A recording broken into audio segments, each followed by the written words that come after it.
You ever wonder what a political candidate is thinking with some of the things they say in public? I'll bet you are in this election cycle. Stan Barnes is a political consultant. He explains all of that to us. Welcome to the Mike Broomhead Show.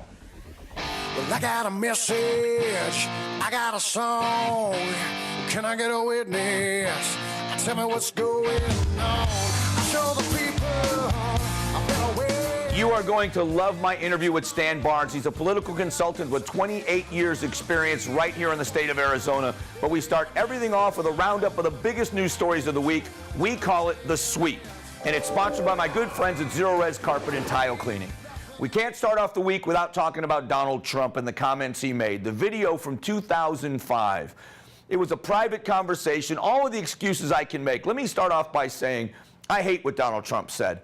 Everybody knows what locker room talk is. Everybody's got some stories and jokes, and they say inappropriate things. This was a bit different. When you're bragging about what you could get away with women, you sound juvenile. That being said, I want you to hear and watch how Anderson Cooper crafted this in the debate, because Anderson Cooper stepped way out of line, in my opinion. Watch this. You called what you said locker room banter. You described kissing women without consent, grabbing their genitals. That is sexual assault. You bragged that you have sexually assaulted women. Do you understand that? No, I didn't say that at all. I don't think you understood what was said. This was locker room talk. I'm not proud of it. I apologize to my family. I apologize to the American people. Certainly I'm not proud of it, but this is locker room talk. He's 100% right. Anderson Cooper did not get it right. Donald Trump was talking about what he could get away with women. In the exact same video, he is seen talking about trying to be with a woman. He even offered to buy her furniture, and he said, she didn't do it, I failed. He didn't say he did it anyway. He didn't brag about assaulting women. He was talking a lot of smack is what he was doing. Bad, yes. The end of his campaign, no way. And Anderson Cooper is a part of why Donald Trump is overcoming this, because the media is just overplaying it. Hillary Clinton over the week with the WikiLeaks dump that has come out. This is, to me, a much bigger story. The woman's name is Donna Brazile. Donna Brazile is the chairman of the Democratic National Committee. Well, back before she had that job, when she was working for the Democratic Party, she also worked at CNN as a political contributor. In this email dump, we now know she was corresponding with the Clinton campaign spokeswoman. Her name is Jennifer Palmieri. She's the communications director. And she said to Jennifer Palmieri in an email on the 12th of March, I sometimes get the debate questions early. The question was about the death penalty. In the email, a lengthy question about the death penalty and the number of inmates who have been exonerated while they were on death row. Magically, the next day, Roland Martin in the town hall came out with the exact same question, citing the exact same statistics. So they're colluding at CNN, at least Roland Martin and Donna Brazile are, with one of the campaigns. That is a much bigger story that that's why the people don't trust the media largely. And another huge news story, and the biggest one in Arizona for sure right now, is Maricopa County Sheriff Joe Arpaio being charged with criminal contempt over the raids that he was doing with illegal immigration. He has already been found civilly guilty. This could carry a sentence of up to 6 months in jail, which is the least of the sheriff's worries, because he's never going to go to jail for this. But if convicted, does this end his political career? Is this going to be too damaging to his political career? Is this a political witch hunt? Is this just the Obama administration and the Justice Department not liking Joe Arpaio? The voters have to decide that. That is going to be the big issue. Another big issue on the ballot is Prop 205, legalization of marijuana. It creates a huge department in the government called the Department of Marijuana. It also does not limit the THC potency in the edibles. Over 50% of marijuana sales in Colorado are edibles. They can be so potent and nothing is regulated, nor can it be if this passes. If you want to legalize marijuana, that's one thing. This is going to be a horrible law and a horrible bill that I hope the people of Arizona shoot it down. Want to legalize it, let people grow it and possess it, that's one thing. This gives too much power to the industry, and there is no oversight, and creates a huge department in the Arizona government called the Department of Marijuana. That's nothing I ever thought Arizona would be, and it has nothing to do with whether or not marijuana should be used, whether it's for recreational use or medicinal uses. This is just a really, really bad bill. Coming up in a few moments, my interview with Stan Barnes. We're going to talk to him about all things politics, Hillary Clinton, Donald Trump. What in the world are they thinking? Why are they saying the crazy things they're saying? All of that coming up in a few moments. Before we do that, though, let me talk about my friends at Zero Res Carpet and Tile Cleaning. The holiday season is upon us. They have expanded their fleet of trucks valley-wide, all over the valley, so that you can get it done for whether it's Thanksgiving, Hanukkah, Christmas, or New Year's Eve. You can always count on Zero Res. They do a fantastic job, empowered water, no residue left behind in your carpets, and a great service from their staff. Do yourself a favor, contact the good people at Zero Res. We'll be right back.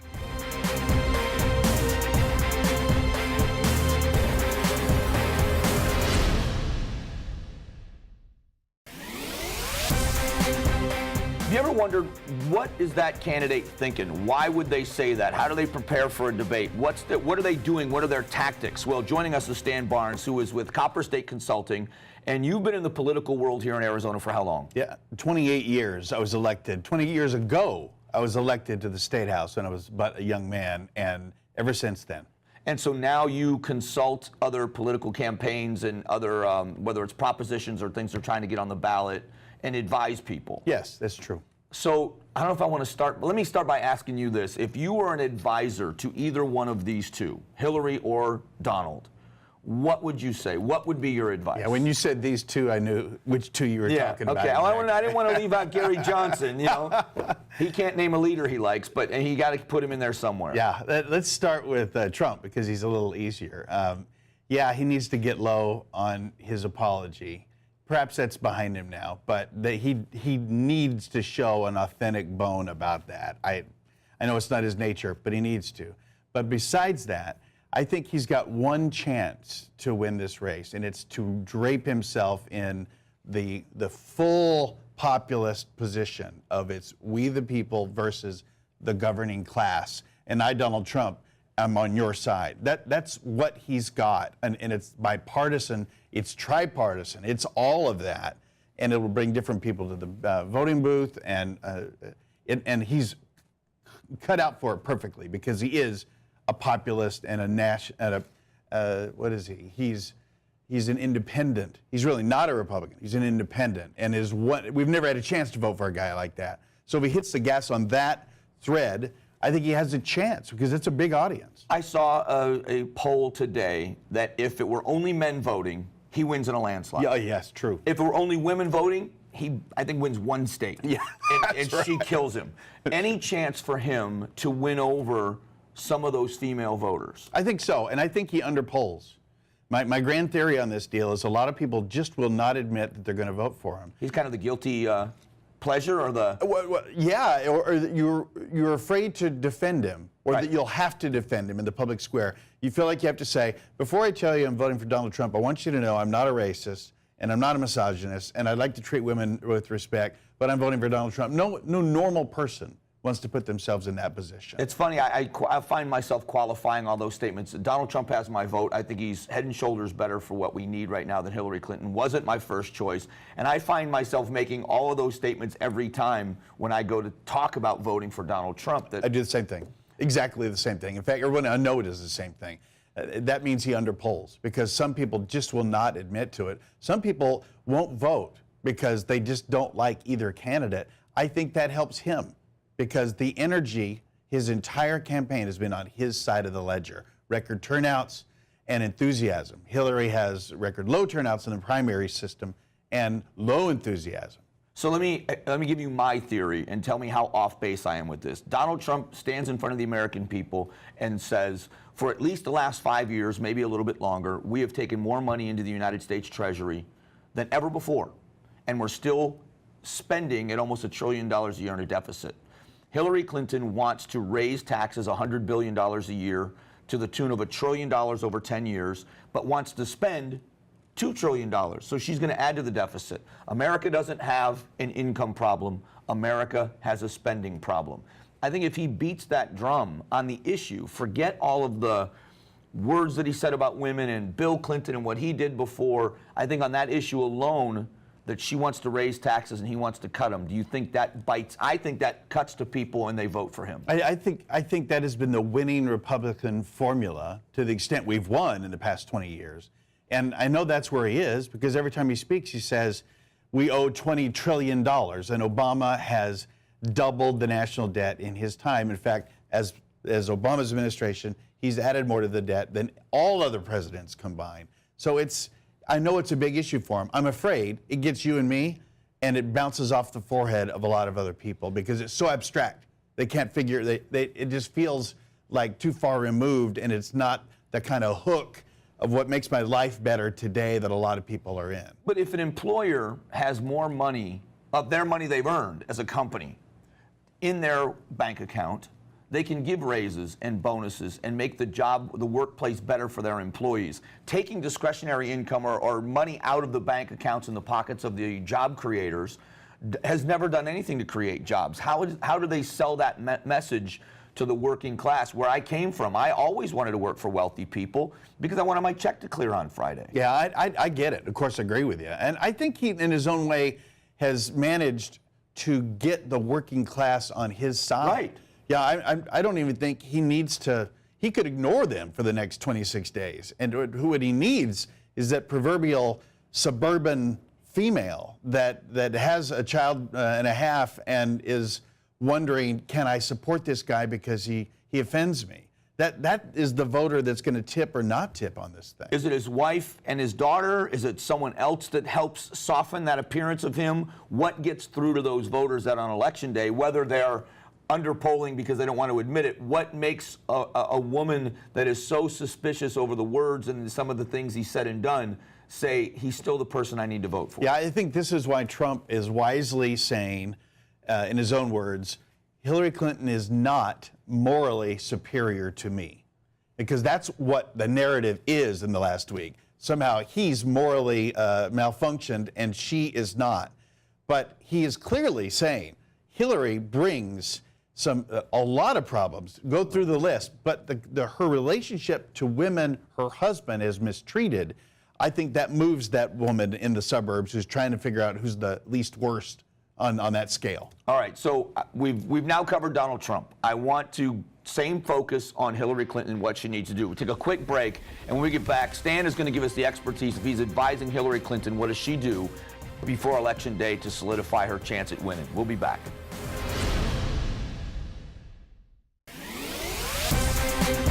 Stan Barnes joins us. He is from Copper State Consulting, a political consultant, 28 years in the industry. And we're talking about the presidential election and two candidates that are not liked largely by anyone. And so it is, in a lot of people's minds, the lesser of two evils.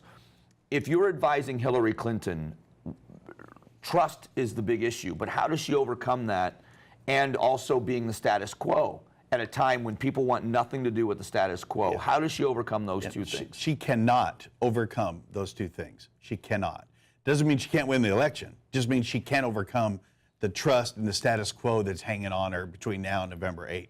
What she can do is, in some form of what she's doing, is continue to dump gasoline on Donald Trump and hope that he lights himself on fire, which he's done a lot lately.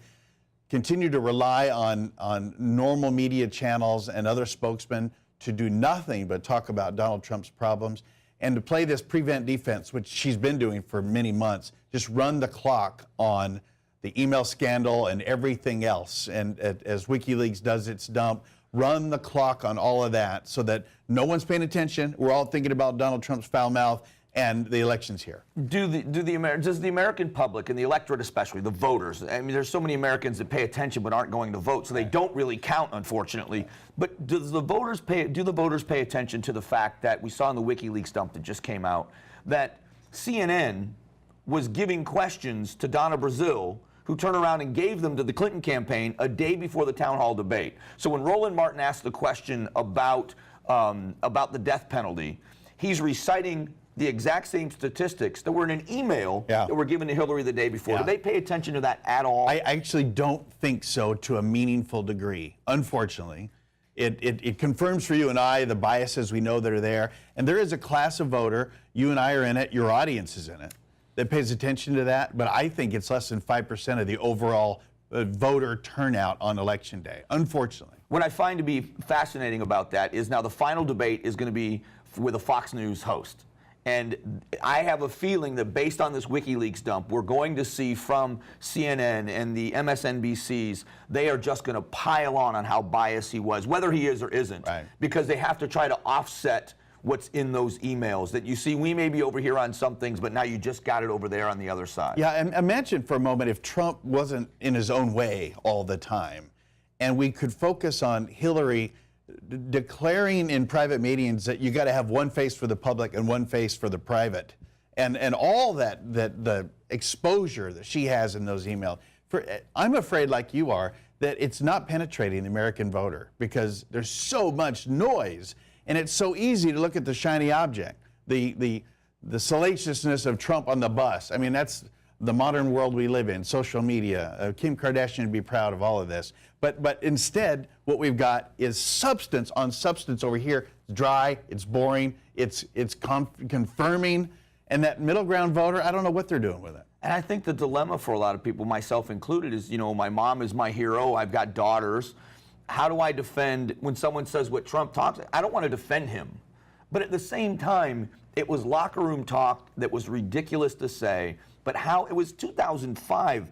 How does that compare at all in what we're seeing in these emails and what the FBI director said about Hillary Clinton and her criminal behavior and the fact that the way she treated classified documents? How does that not pale in comparison? But it looks like to the voters, it's almost given equal, if not greater, weight. If someone is going to write a doctoral thesis on that phenomenon right there, why an old video with Trump running his mouth is more important and eats up far more airtime than the substance of Hillary's troubles that are impactful on everybody's life and put us at risk with foreign nationals. It's just astounding. Someone needs to write that paper. As we look at this moving forward, she's up by double digits, then he's up by a couple of points, then she's up by double digits. Now that's down to 2 to 4 points, depending on the poll you look at. Election night, which camp is celebrating, in your opinion? Do you have a prediction? I do. Well, this is a head-heart thing. I mean, my political detached self, my head says Hillary's got to win this election. I mean, there's never been a guy shoot himself in the foot so many times. He violates all rules of normalcy, and how could he possibly win with that? My heart says that the American people know there's something bigger happening here. This is really almost a revolution, almost. It's certainly not armed.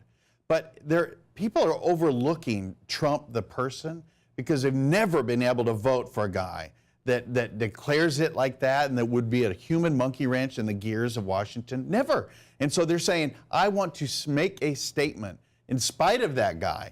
And so he has a chance because of that phenomenon. Tell me how big that crowd is. I think it's a big crowd. I do too. And if it's as big as we think it is in Florida and Ohio and Pennsylvania and some of these swing states, he will win because it's bigger than him. Now, can he govern? What will the nation look like? It's a whole nother matter. Right. All right, so there it is. That's why he's a great political consultant, because he just answered the question without answering the question. Thank you very much. He just said both. He just said both. Thank you very much. We appreciate you coming down. Really, to get the insight from someone that's done this for as long as you, I'm happy to see that you're as confused by some of the things that are happening as the rest of us are, but I appreciate it very much. It's an historic election, Mike. Good to be on your show. We'll be back.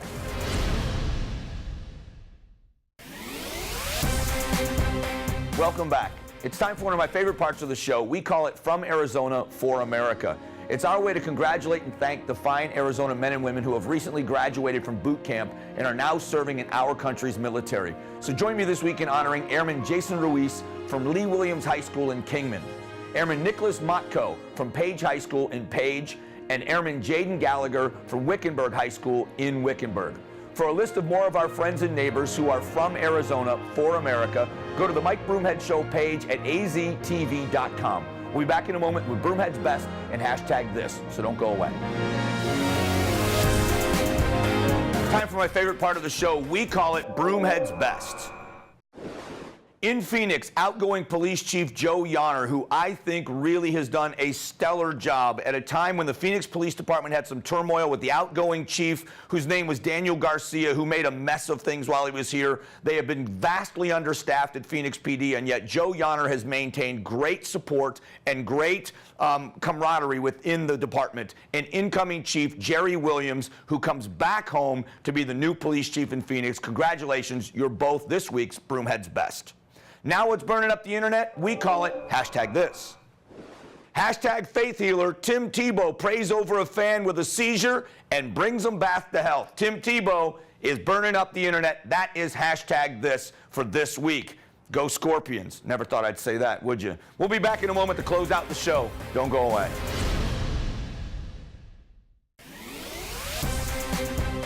It's interesting to see what's happening with the back and forth between Donald Trump and Hillary Clinton. If only men voted, he wins in a landslide. If only women vote, she wins in a landslide. What happens on Election Day is going to change this country one way or the other. So make sure you're talking to your neighbors and you vote. We love doing this show because it's information about what's most important to us right here in the state of Arizona. That's never going to change. Thanks for being with us. Have a great week, everyone. We'll be back next Saturday. God bless.